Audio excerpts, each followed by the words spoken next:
Hi friends, please subscribe to Amravati Media and press the bell icon for more latest updates. YCP ఆశలన్నీ నాగబాబు పైనే.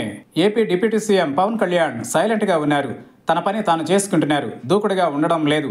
అందుకు కారణాలు చెప్పలేము, కానీ తన శాఖల పనుల్లో ఆయన బిజీగా ఉన్నారు.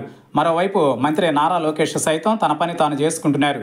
అయితే ప్రభుత్వంలో కీలక పాత్ర పోషిస్తున్నారు. ప్రభుత్వ విధానపరమైన నిర్ణయాలన్నీ ఆయన పరిధిలో జరుగుతున్నాయి. నామినేటెడ్ పదవుల విషయంలో సైతం లోకేష్ ఫైనలైజ్ చేస్తున్నారు. భాగస్వామి పక్షాలైన జనసేన, బీజేపీకి సైతం కేటాయింపుల విషయంలో లోకేష్ ముద్ర కనిపిస్తోంది.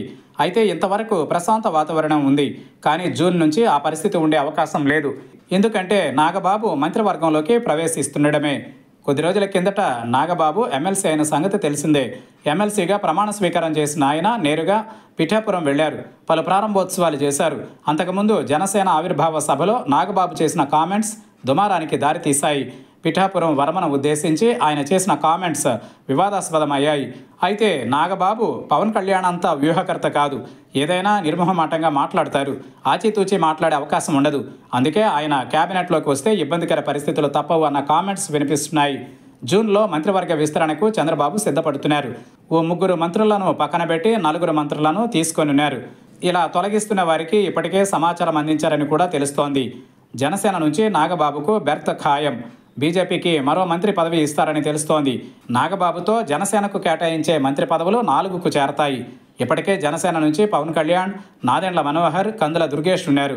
అయితే ఈ 3 తమ పనులు తాము చేసుకుంటూ ముందుకు సాగుతున్నారు. నాగబాబు వస్తే మాత్రం పరిస్థితి మారుతుంది అన్న టాక్ వినిపిస్తోంది. ప్రభుత్వంలో ప్రతి అంశంలో ఆయన జోక్యం ఉంటుందని తెలుస్తోంది. అదే జరిగితే కూటమిలో అభిప్రాయ భేదాలు రావడం ఖాయమని ప్రచారం జరుగుతోంది. పవన్ కళ్యాణ్ ఏదైనా కామెంట్స్ చేసేటప్పుడు ఒక వ్యూహం ప్రకారం చేస్తారు. కానీ నాగబాబు విషయంలో అలా కాదు. నాగబాబు కేబినెట్ ఎంట్రీతో కూటమిలో విభేదాలు వస్తాయని వైఎస్ఆర్ కాంగ్రెస్ పార్టీ అంచనా వేస్తోంది. గతంలో నాగబాబు వ్యవహార శైలి అలానే ఉండేది. సినీ పరిశ్రమలో నాగబాబు తీరు వల్లే మెగా కుటుంబానికి వ్యతిరేకులు పెరిగారన్న టాక్ ఒకటి ఉంది. ఇప్పుడు రాజకీయాలలో సైతం అలానే ఉందన్న టాక్ అయితే వినిపిస్తోంది.